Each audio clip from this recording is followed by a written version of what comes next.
Hello and welcome to Useful Idiots. I'm Katie Halper. I'm Aaron Maté. Thanks so much for being here. Our website is usefulidiotspodcast.com. And today we have a classic Useful Idiots double feature, Break Out the Popcorn, not one, but two interviews on two vital topics. Of course, the moral issue of our time, Palestine, the Gaza genocide, people returning to what's left of their homes. And we're going to hear from the Gazan-born poet who now lives in the U.S., Mosab Abu Toha. And we're going to be talking about DeepSeek. What is it? Is it a threat to us? Should we be scared of this new Chinese AI technology that has people freaking out? And we'll be talking about that and a lot of other related issues when it comes to our tech overlords. Both great discussions. Spoiler alert.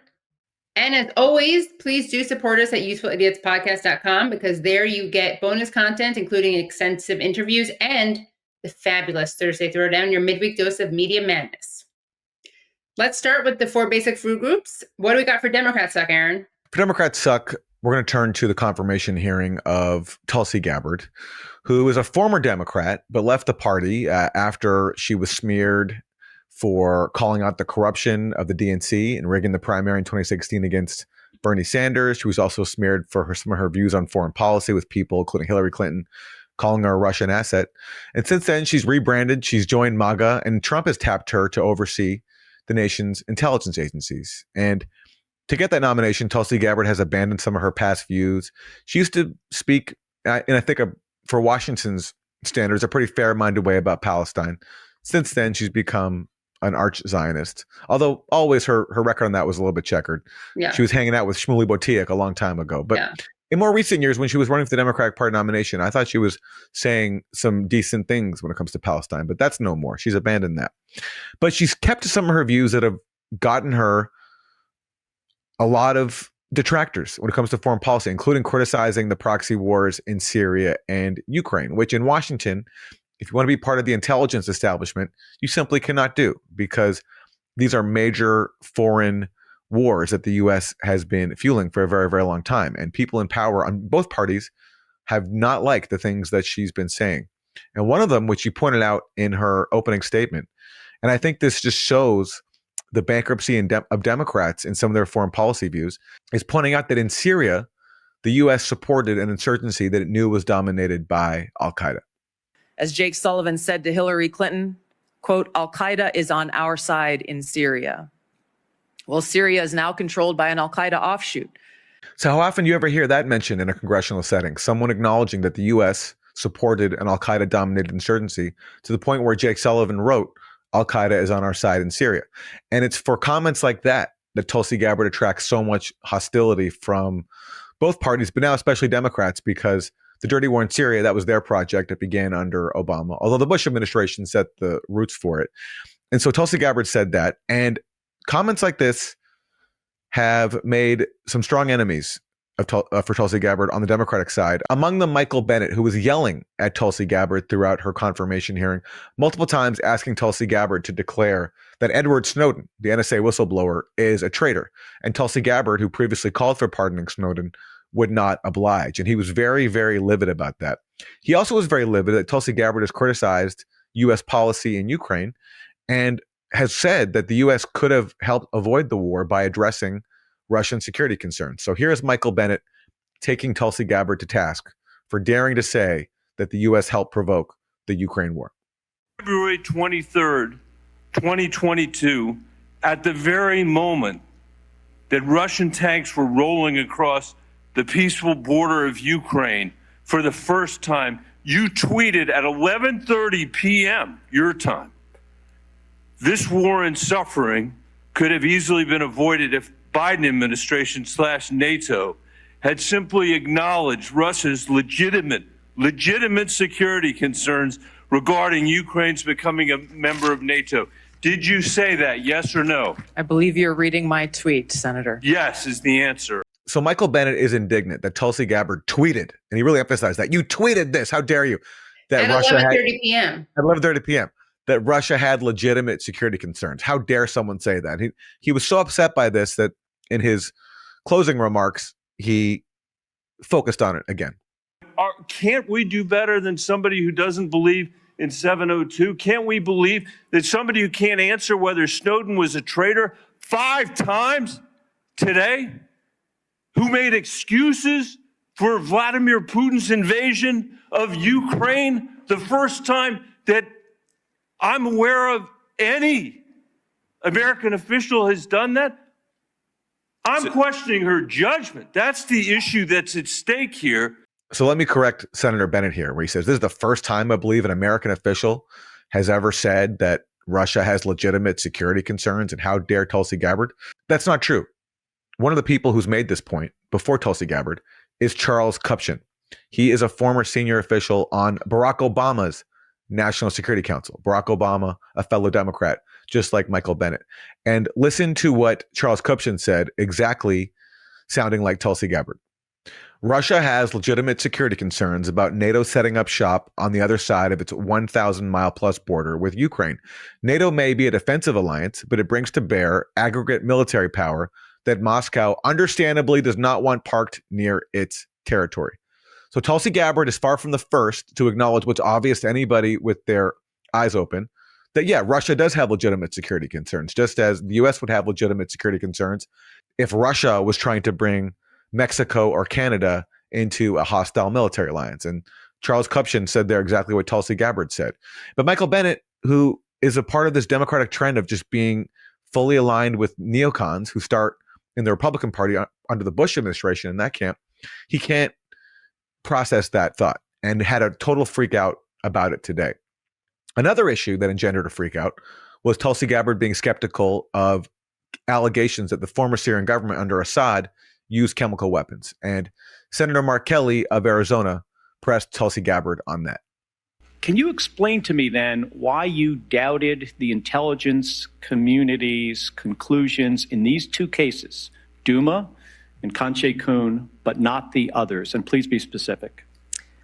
These 2 cases were being looked at as to be used as a pretext for major military movement. And my fear was a repeat of the deployment of another 500,000 soldiers like we saw in Iraq towards what was the Obama administration's goal, which was regime change in Syria.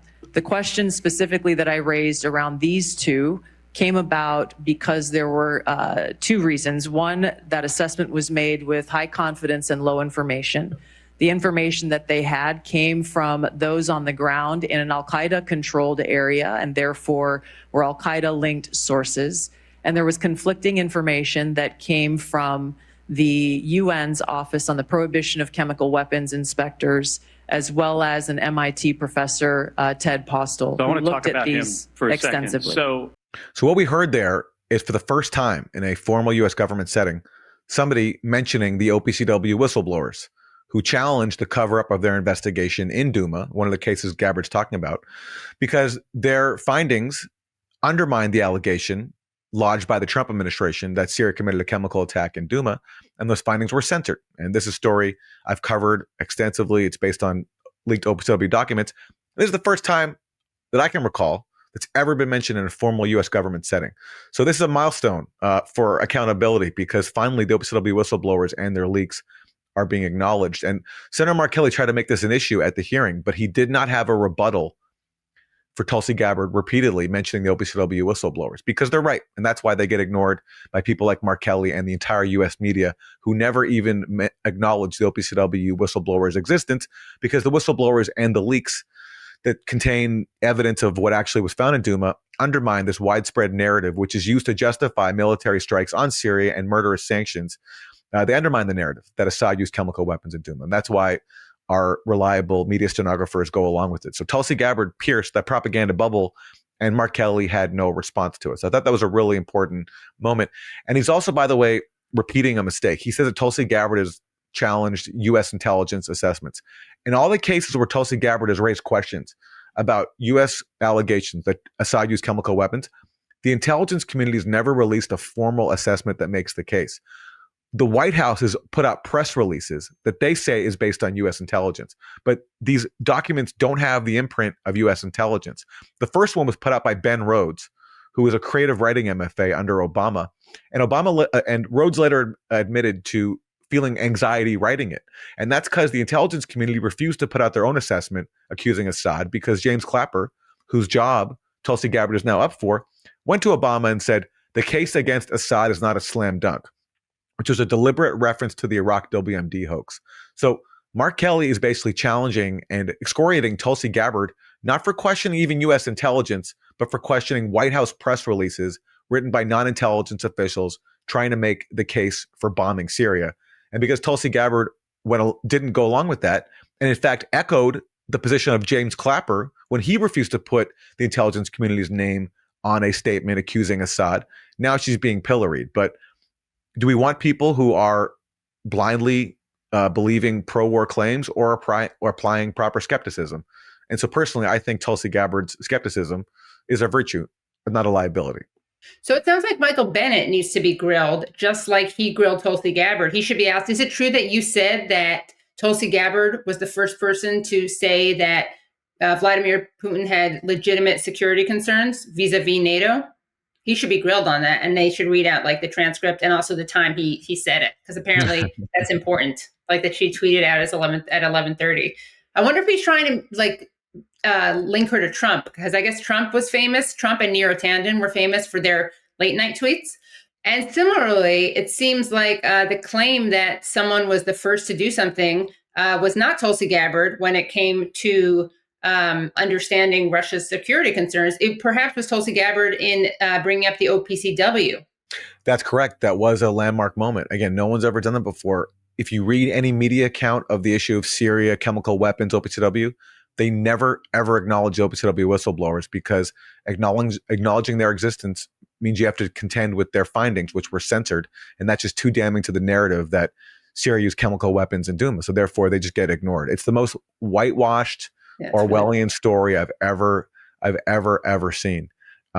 It's just, and it persists after all these years. Like, we know now that the Iraq WMD hoax is a hoax, but on the issue of Syria chemical weapons, you would not know that the world's top chemical weapons watchdog, if you read the New York Times or Washington Post or watched CNN or MSNBC, you would not know that whistleblowers challenged the cover-up of their investigation after it undermined the claim that Assad used chemical weapons in Douma. Well, speaking of Republican sucking and also the great WMD hoax, let's take a look at a screenshot that I actually took of MSNBC. This is Nicole Wallace, who is indeed a Republican. She's just a never Trumper. And she was talking about Trump taking away people's security clearances. And she said that that was especially dangerous because apparently Iran is trying to kill some people. And here is what she cited as a source for that claim. Okay, so she cites an article in Tablet. It's called "Iran is Still Trying to Kill American Officials." And this is an article by Judith Miller. And what's so ironic about this is that Judith Miller, of course, is famous for spreading the WMD propaganda. She really did a lot to sell the Iraq war, and she was kind of Bush's go-to person. And she's gone very much to the right.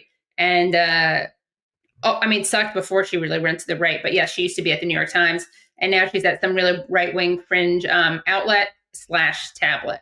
So it's nice to see the lessons that Republicans have learned, which is that you can still go back to Judith Miller as a credible source, even though that should be embarrassing. But another Republican who sucked is Tom Cotton. And this is something he said when he was presiding over the Tulsi Gabbard confirmation hearings. It's kind of a nice moment of honesty. Let's take a listen. In a fallen world, we have to take our friends where we find them. No question, stable democracies make the most stable friends, but what matters in the end is less whether a country is democratic or non-democratic, and more whether the country is pro-American or anti-American. I'll confess that those views may be somewhat unconventional, but look at where conventional thinking has got us. Again, this could be, we often play the who said it, Trump or Chomsky. Well, this could be another game, who said it, Tom Cotton or Chomsky, where they are making a similar point, although the takeaways are, of course, very different. Because for Chomsky, the fact that America bases its friendships on how pro-American a government is as opposed to how democratic a government is, that's a bad thing. For Tom Cotton, it's just a way of the world. It reminds me of when the Biden administration would say, we're in Ukraine flooding with weapons to defend democracy. And Mitch McConnell came out and said, no, that's not why. It's just these are cold, hard American interests, because investing in Ukraine means we're investing in weakening our adversary, which is the more honest answer. And Tom Cotton coming through with that patented Republican honesty about how we run the world. And so therefore, we don't care about democracy. We just care about whether they're with us or against us, just like George W. Bush said. And got to give you some more Republican suck. And this time we got to focus on how much Trump sucks. So as part of his anti-immigration executive order spree, he has a new and old barbaric threat against people searching for a better life. And he's going to be trying to at least create a 30,000 person migrant facility at Guantanamo Bay. And in case that wasn't disgusting enough, Donald Trump also issued an executive order to deport non-citizen college students and other international visitors who take part in pro-Palestinian protests, or as Trump called it, I will quickly cancel the student visas of all Hamas sympathizers on college campuses, which have been infested with radicalism like never before. So, of course, for Trump, that is code. Pro-Hamas is code for people who have ideas like we should stop killing Palestinians, or, there should be a ceasefire, or we should stop sending bombs. Those are the villains that he can potentially deport. And there's the same guy who ran on, we're going to stop government censorship. The Democrats are overreaching, preventing people from expressing their freedom of expression. And there he goes, and he vows to crack down on people's freedom of expression when it comes to the moral issue of our time, Palestine. Yeah. Thank you, Trump. All right, for Isn't That Weird, I want to turn to the now former CNN anchor, Jim Acosta. Jim Acosta wrote a book during the first Trump administration about how hard it is to be a journalist in Trump's America. There's a picture on the cover of like him and Trump sparring. The message was, I'm Jim Acosta, and I'm so brave for challenging Donald Trump. Of course, Jim Acosta doesn't care about actual dissidents like Edward Snowden or Julian Assange. He was saying all this as Julian Assange was like rotting in prison under the Trump administration at their behest. So anyway, but Jim Acosta recently is among the people at CNN who have turned over because CNN is losing its ratings because no one trusts it anymore. No one watches. So Jim Acosta was offered by CNN a midnight slot, which is kind of the graveyard shift in cable news. And he declined to take the midnight slot at CNN. So he bid farewell to his audience. And this was part of his parting message. One final message. Don't give in to the lies. Don't give in to the fear. Hold on to the truth and to hope. Even if you have to get out your phone, record that message. I will not give in to the lies. I will not give in to the fear. Post it on your social media so people can hear from you too. So Jim Acosta urging his audience to record social media videos of themselves saying, I will not give in to the lies. I will not give in to the fear.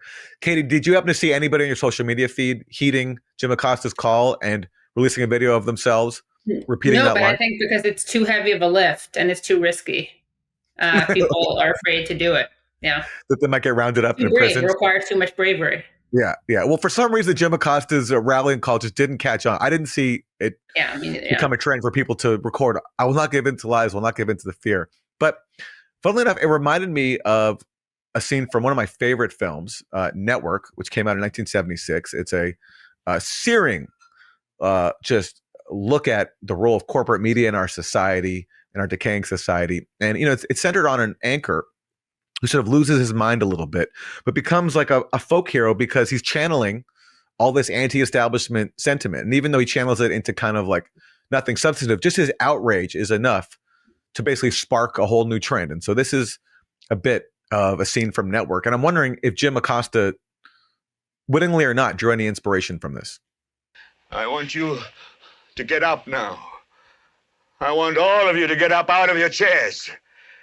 I want you to get up right now and go to the window, open it, and stick your head out and yell, I'm as mad as hell, and I'm not going to take this anymore. I want you to get up right now. Get up, go to your windows, open them, and stick your head out and yell, I'm as mad as hell, and I'm not going to take this anymore. So there we go. I wonder if Jim Acosta was inspired by that. And certainly in the movie, then people start doing that. They start yelling, I'm mad as hell, and I'm not going to take it anymore. It becomes like a national trend. Jim Acosta's line did not catch on, but I appreciate his effort. Yeah. And I just love the overlap there with Network. I mean, maybe he's kind of like that guy if that guy had taken a bunch of Ambien. That would be the equivalent of Jim Acosta. And we should clarify, it's not just that he kind of like didn't mention Julian Assange. He was asked pointedly if he would defend him and his right to justice, and if he would defend free press and freedom of press and the First Amendment. And he explicitly refused to do so. And there's footage of that, very damning footage of that. Well, Jim Acosta, this one's for you. I will not give in to the lies. I will not give in to the fear. Yeah. So for Isn't That Terrible, there is obviously this very terrible plane crash that happened in Washington, D.C. That's terrible in itself. But perhaps contributing to this terribleness is the take coming from people on the right about what the cause of this plane crash was. So let's hear from Congressman Andy Ogles. Is there any reason to believe there was any foul play here? Well, at this time, you hate to jump to any conclusions. Obviously, we'll look at everything, check all the boxes. I had just taken off from D.C. Before the crash, and of course, it came across my cell phone, and I saw it and was horrified. So prayers go out to all those impacted. But, to your point, I think you have to look at this with eyes wide open, see what happened. Human error, was it some sort of equipment failure? Did DEI play a role in this type of thing? So I think you look at it, you go into it with, again, eyes wide open and make sure that something like this never happens. It's been a number of years since we've had an aircraft collision such as this. And so, again, prayers for all those impacted. Absolutely. So there you have it. It's DEI. I mean, you could also look at the fact that, for instance, Trump recently fired the head of the Transportation Security Administration and all members of the Aviation Security Advisory Committee. But you could also pretend that it's because of diversity, I guess. I mean, there's never any evidence of that, but they certainly like to use that as kind of the boogeyman. Yeah, every single time there's a problem. It's like when Democrats would limit everything on Russia. Yeah. Similar thing with Republicans, and now everything is the fault of diversity. They both need group therapy, like de-radicalization, just this habit to blame groups, in the Republican case, especially marginalized groups, for horrible tragedies like this one.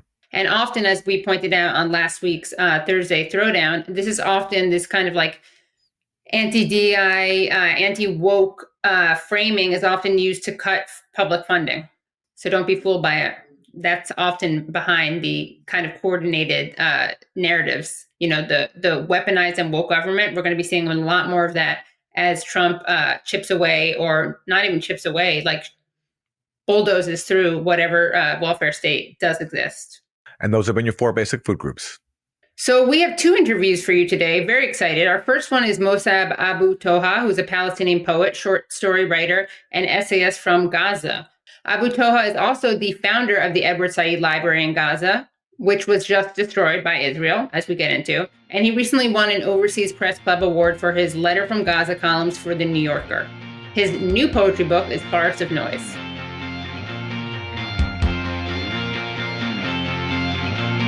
Mosab Abu Toha, thank you so much for joining. Yeah, thank you, Katie and Aaron. So wanted to start off by asking you your thoughts on the ceasefire agreement. And is this really a ceasefire? Well, they call it a ceasefire, but the fire hasn't ceased, at least in Palestine, in the West Bank. Just yesterday, 10 people were killed.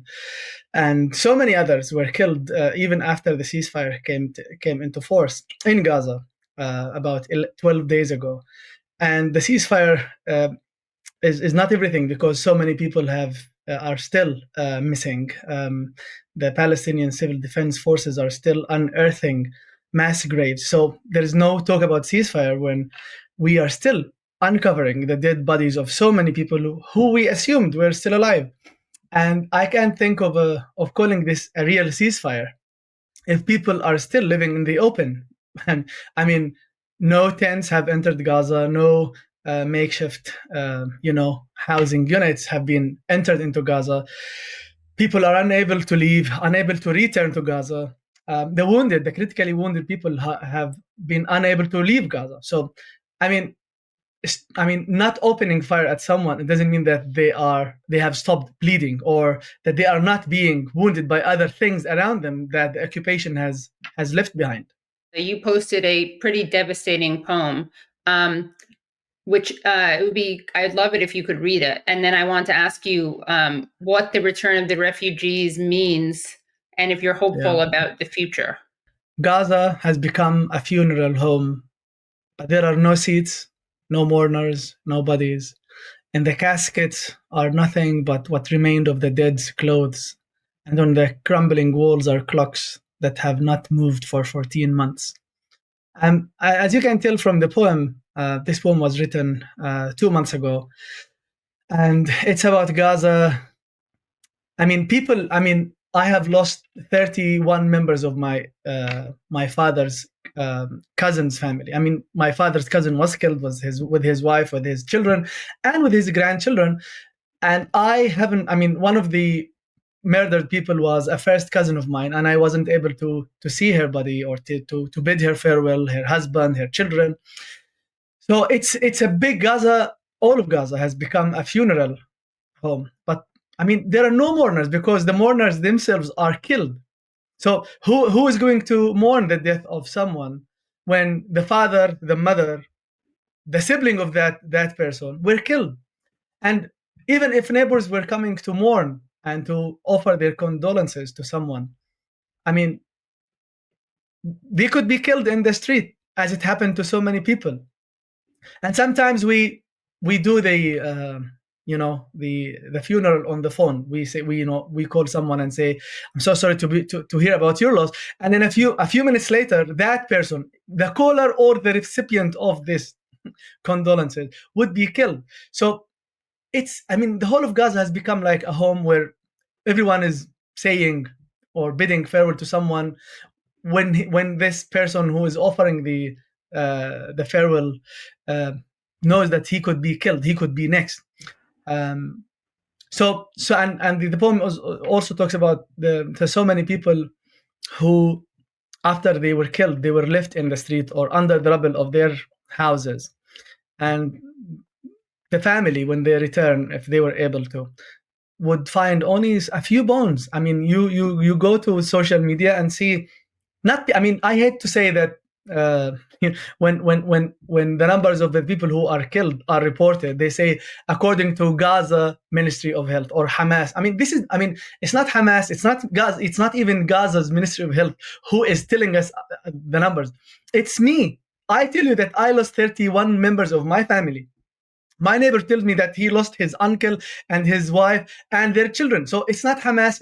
I don't care about Hamas. I don't care about Gaza's Ministry of Health. It's me who is killed, and I'm telling you this. So this poem tells you that the people who not only were killed, but we were able to bury a bone or two or a skull, and even without us being able to identify who that boy or who that girl or who that father was.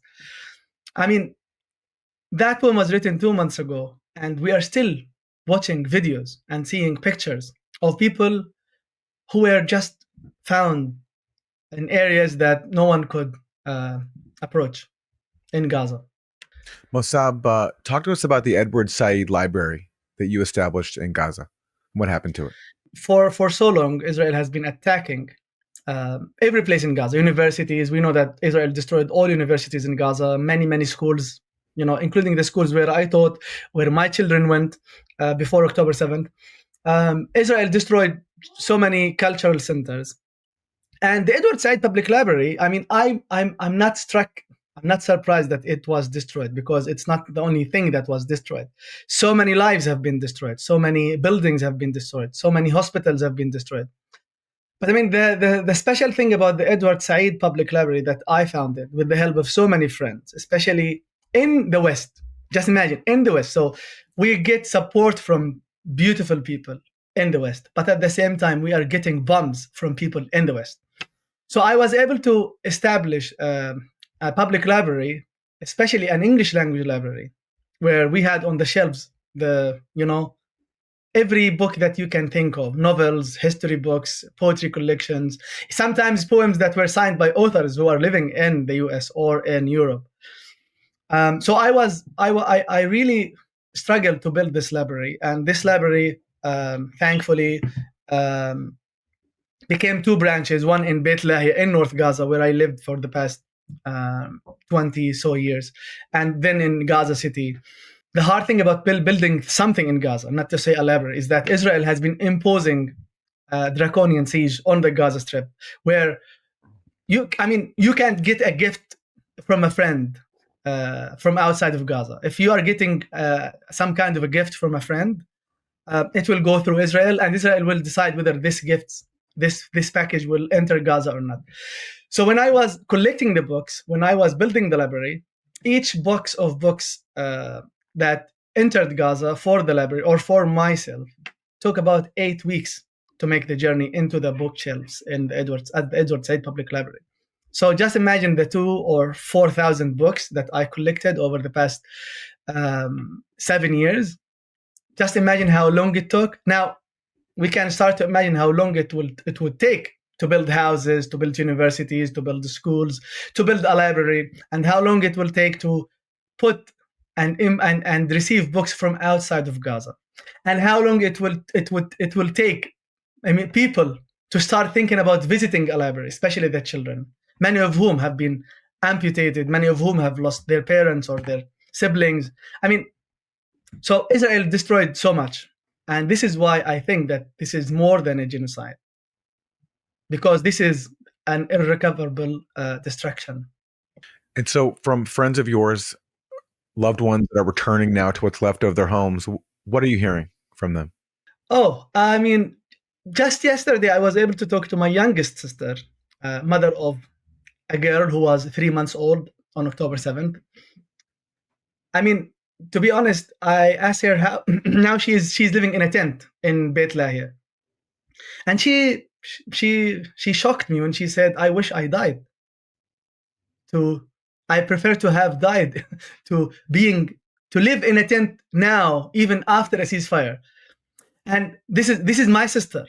She said, "I wished I died. I was killed in an airstrike or something." Not because people in Gaza want to die, but because the circumstances that they are living through, these circumstances are killing people silently and slowly. This is one thing. Today, I was in touch with a friend of mine who teaches Arabic. He's from North Gaza, and he's a father of 2 children. And he wrote to me today, just a few minutes before this call. He said, "I went to North Gaza for 2 days. Now I'm back in the south." He's now back in his tent where he used to live for the past 16 months. Why? Because there's nothing in North Gaza. Not only that there are no houses in North Gaza, but there is no water.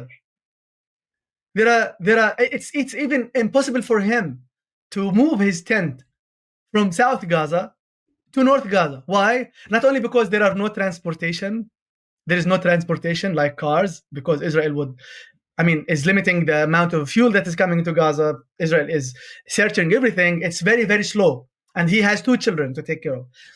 So not only that, but because there is no place for him to place the tent on.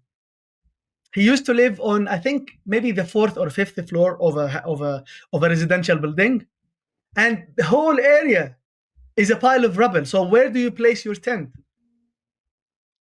So people are returning to South Gaza. They were very happy, and I saw the pictures and videos. People were very happy to run once the ceasefire was announced. People were running. You know how long it takes you to walk from South to North Gaza? 5 hours. He walked for 5 hours from South to Southern to North Gaza, and today he took the trip back to North Gaza. And he didn't take his wife and children with him, because when he returned to North Gaza, he wanted to just see how things are, whether he could, bring his wife and children to live in Beit Lahia. But he decided to go back. But going back for what and for how long? No one knows. This is why it's not a ceasefire. And by the way, my deepest condolences to you and your family and friends. And what your sister said is haunting. I was wondering how you and the people you're in touch with see the election of Donald Trump, because a lot of people are looking at the images of what's happening in Gaza and saying stuff like, "I hope you guys are happy for sabotaging Kamala Harris's campaign in reference to people who couldn't bring themselves to vote for Kamala Harris, who either stayed home or voted third party. Now, a lot of these people who are speaking out now weren't speaking out about Gaza before Trump's election. But what are your thoughts on this? I'm not American. I didn't live in America for long, and I think this is an American issue, but at the same time, it is a global issue because whoever comes to power in America would decide the fate of so many people who live thousands of miles away from America. So I think the reason Trump won the election was not only because of Gaza. Now I think many people blame, Gaza to be the main reason. I don't think it's the main reason, but it's one of the big reasons why people saw that Kamala Harris and the Democratic Party must not win. But it doesn't mean that Trump's winning would serve Gaza or Palestine or even the whole world any better. Now with Trump's executive orders, people feel like they are regretting not having Kamala Harris in place, So now you have someone who is doing something bad, and then you blame them for the bad things that are happening in your country. Then someone who is worse than that bad person comes, and you say, and you are expected to say that, we wish that bad person stayed. So now we come to say, the Biden administration was better than Donald Trump. So for me, none of them serves the interest of anyone in Palestine, not in the world. I think that the Democratic Party is letting the genocide in Gaza continue and fueling it by sending more and more weapons and vetoing so many times a ceasefire resolution. And also repeating, this is one thing, repeating the lies that Israel has been spreading about raping, about beheading babies, burning babies, about Hamas being, everyone in Gaza being Hamas. No, not everyone in Gaza is Hamas. Not before October 7th and not after October 7th. The Palestinian people are diverse people. You have people who hate Hamas. You have people who love Hamas. Like you have people who love Trump here who hate Trump, So we are a people. We differ on so many topics. So I think now people who voted for Trump, especially maybe some Arabs, some Muslims who voted for Trump, now realize how catastrophic that was, because he is now, issuing many orders that are affecting everyone, not only Muslims and Arabs, but everyone. The freedom of speech. Students who protested the genocide in Gaza are named jihadis. Are named pro-Hamas. So this is a very dangerous episode in the not only in America but in the whole world.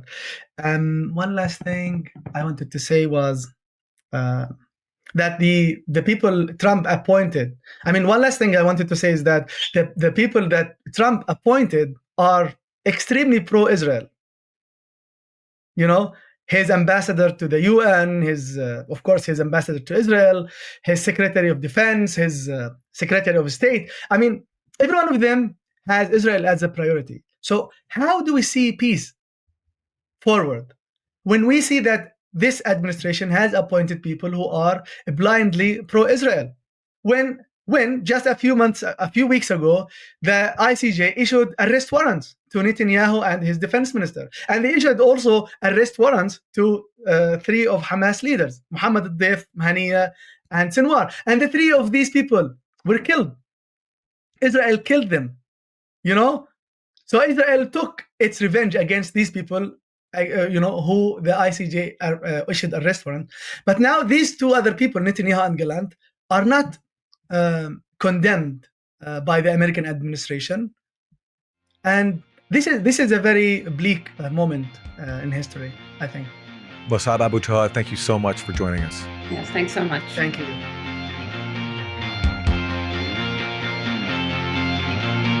That was the first time we've had Mosab on Useful Idiots, and very happy to finally speak to him. I'm a big admirer and really appreciate everything he does. His latest poetry book, as we mentioned earlier, is Forest of Noise. Highly recommend it. And thank you to Mosab for joining us to talk about what's happening in his home, Gaza. We're also excited to bring on for the first time Ramesh Srinivasan, who is a professor of information studies at UCLA and author of Beyond the Valley, How Innovators Around the World Are Overcoming Inequality and Creating the Technologies of Tomorrow.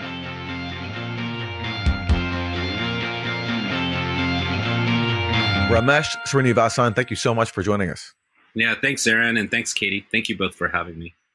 The news of the week is DeepSeek. It came out of nowhere. This is a Chinese startup creating a AI that everyone says is even better than ChatGPT at a lot cheaper price. For people who don't know anything about DeepSeek, what should we know about it?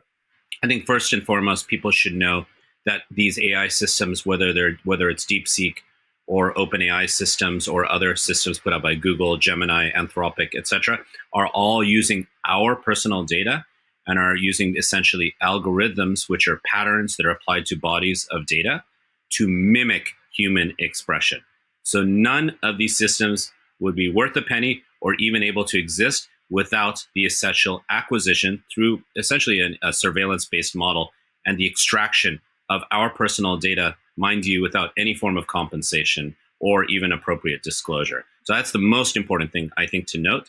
In terms of the specifics of DeepSeek relative to the Silicon Valley models, the DeepSeek revelations are a revelation because they were essentially able to train and refine their language models based on validated studies I've looked at using open source data and open source input. And this is a big story in the history of the internet and the web. Even big tech companies like Meta tend to profit off of open source input, almost never without any form of compensation. But their technologies themselves tend to be closed, as I described on Democracy Now!, walled gardens and sort of invisible silos for behavioral modification, because they tend to feed us content to construct a sense of desire and construct consumption and construct beliefs, and therefore divide us in ways that we're barely aware of.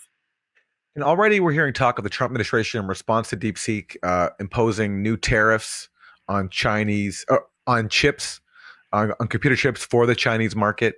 Yeah. Why does the Trump administration see DeepSeek as a threat? And a follow-up is should normal people who are not involved in tech, do you see DeepSeek as a threat to working average people, or do you see the potential, as some tech people do, for progress here, for helping with human progress? I mean, look, it's actually Biden's export ban on the NVIDIA chips. NVIDIA is one of the biggest companies on all of Silicon Valley, a chip maker whose chips are actually powering many of these AI systems, especially the Silicon Valley systems. It was Biden's export ban on those chips that forced this type of resourceful innovation by the Chinese.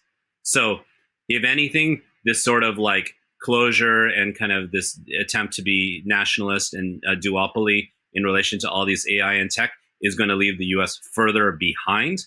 And it's a silly and sort of navel gazing type of response, in my opinion. It's not going to really help, because here's the key thing with tech. People don't really realize this or recognize this, but it's something I've been studying for about 20 years. Most amazing breakthroughs in tech don't come from just sort of this myth of abundant and infinite resources, abundant and infinite kind of zombie investment capital, what Varoufakis calls techno-feudalism, and now Steve Bannon is literally appropriating that language. He's quoting things that I teach in my PhD courses, literally. So the key thing is most tech innovation comes, and this is one of the coolest things about tech, and it's always been this case, by kind of putting stuff out there and getting other people's input.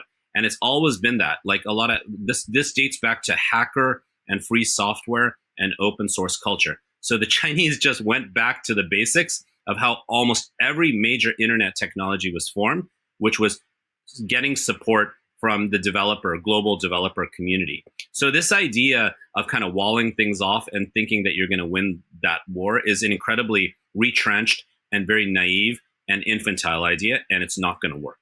Is there anything more nefarious about China's programs than about America's programs when it comes to data collection? Because that certainly is the narrative that we get from the mainstream media and from U.S. politicians. Yeah, I've been combing the CNBC discourse on this, the Fox News discourse on this, and other kind of vantage points. I always do that to kind of understand and survey the landscape. there's no question that Chinese tech platforms, just like tech industries, are built upon intimate surveillance of our lives, or their lives, or maybe the lives of others as well, and the transformation critical point of almost anything and everything into binary integers, into data points. So no question that there's a large scale kind of, Pac-Manning, slurping up of our lives and our data that inform the Chinese large language models, including the DeepSeek model that is kind of taken over the downloads as we speak. But the thing about the U.S., as you well know, and I've seen your reporting on this for years, is we like to sort of use a lot of high-level moralizing and a lot of this sort of like, well, we have the democratic values and so on, when we know with Silicon Valley, it's clearly evident, and it's a bipartisan issue, it's actually a very universally accepted vision, that these companies are far from democratic. And yet there's all this kind of hand-wringing about American values. So it just doesn't add up. It's highly sanctimonious and hypocritical. And we don't know, we don't know, and we've never known on a very intimate level the actual ways in which data are being collected about all of us by American tech companies. That's still never been properly disclosed.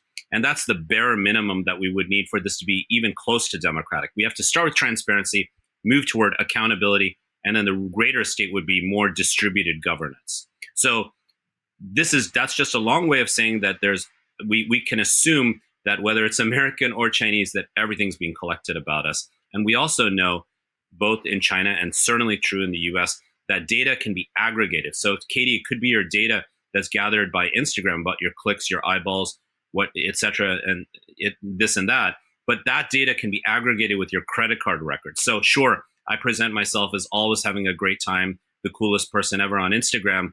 But what if that data is aggregated with me buying like 40s and hot dogs and cigarettes and Four Locos after midnight at the local 7-Eleven? That's a different lens into a human's identity. So the point being that we should assume that everything's being monitored at all times and turned into data, digital footprints. And that's what Cambridge Analytica and others did. And we see next to nothing that's actually occurred since that whole scandal dating back to 2016. How concerned are you about the usage of natural resources for AI? I recently learned, I couldn't believe this, that for every question you ask ChatGPT, something like a bottle of water is consumed. Is that true? And how concerned should we be that this like advancement in artificial intelligence comes at the expense of our natural resources, including the most precious one, water? Yes. These are what we call externalities. So everything from energy resources to the extraction of rare earth minerals, to labor costs, to cooling costs, which is tied to water, to energy costs to power these server infrastructures, which is what this so-called Stargate initiative is. It's just data servers and AI servers and infrastructures. There's massive expenses involved with all of this, including cryptocurrency mining. Note, David Sachs has a very prominent seat as Trump's crypto czar, right? There's this incredibly intimate marriage we're seeing between big tech oligarchy and the state. So we should be very concerned about it, because the one big issue that kind of really bothers me and that I see again and again and again is we as Americans, or just consumers or people more generally, we're never able to appropriately visualize the costs and benefits of almost everything, because everything gets externalized, thrown under the kind of mat. And we only realize how important those what are called externalities are later, right? Like you narrowly optimize to build up Flint, Michigan, and then you pollute the river. This is to me, it's a very analogous example. So it should be extremely clear what are the costs, financial, environmental, labor, etc., from a planetary vision. Because I literally work in parts. I've gone in Congolese rare earth mineral mines and gotten kicked out looking for coltan and cobalt on the Congo-Uganda border, places like that. This is all coming from the earth and from our bodies and from our planet and from our economies, meaning our pocketbooks, for the extraction of value that is often not tied to profitability, but predictions of future valuation. That's why a lot of the tech companies are sort of zombie kind of platforms, because their profitability is not always correlated with their valuation. Amazon, for example, didn't make any money for its first decade. Uber's barely made any money ever. So this is a long, again, sort of, I think all these things are connected. We need to be able to really visualize the costs and benefits of almost every sort of digital interaction that we have. And that's, of course, intentionally designed to be invisible in our lives. What does that mean that Amazon and Uber haven't made any money? Well, they certainly make money now, right? I mean, Uber more recently. Amazon didn't make any, was not profitable for at least the first decade of its creation. But while it did that, investors were pumping money into it, and it was its valuation was quite high. Very similar with Uber. Why? Because of the this is how market cap valuation works. It's all based on predictions of future valuation. So while these companies are busy annihilating any form of competition, getting rid of independent local alternatives, Amazon did that in an expert way. Uber has done that with taxi drivers and other kinds of transportation possibilities all around the world. While they're doing that, their valuation for the future is increasing, even if in the present moment they're not necessarily profitable. And this is why we sort of see these companies more as feudal platforms, per Yanis Varoufakis and other people's perspective, because they're sort of charging rent, right? Anything you get, Amazon gets a cut of every transaction on it, just like Uber does. These companies, the platforms are in the interest, they're in the business of hiring almost nobody and owning almost nothing. That's quite an amazing business where you have no costs and you just monetize other people's transactions for the so-called efficiency and facility of being able to find an Uber driver. And one other quick thing on this I want to share. I've attended Uber driver strikes and written about it, both as a journalist as well as a scholar, in places like Uganda. And it's a very interesting thing to even think about, what does it mean to strike relative to Uber in Uganda when Uber is 8,000 miles away? It's similar to trying to protest a drone that might drop a bomb on you from, way up in the atmosphere. It's the invisibility of deep pernicious power. Can you talk about whether there is difference in terms of the energy consumption? Is there a difference in terms of energy consumption between DeepSeek and other AI models? Yeah. So look, the key thing with DeepSeek, which is why it's quite a story that's making the rounds and why we've seen this incredible volatility in Silicon Valley valuation just over the last 2-3 days, is because they were able to, for $6 million, train and refine their large language model to basically perform as well as pretty much the latest GPT, which is very, very telling. So why were they able to do that? Well, the Biden administration banned the export of NVIDIA chips, which are very, very expensive, to China in an attempt to, because of this sort of silly idea, or maybe it was just a very kind of myopic idea that, okay, this is the way we were able to advance in AI, by using these expensive chips and all these energy costs. So we got to make sure that they can't do the same thing. What they didn't realize is by blocking all those off, this is what people do in all walks of life. When you don't have this or that or the other, you figure out a way to be resourceful, right? So of course they are using energy costs as well in the Chinese AI examples, but it's not likely to be nearly as much because they're not using the newest NVIDIA chips because they were specifically banned. There's some reports that they managed to steal them or this or that, but that's just standard kind of allegations without much basis. We know there have been IP theft in both directions, actually, in recent years. So the way they were able, so it wasn't, Stargate 500 billion, DeepSeek 6 million.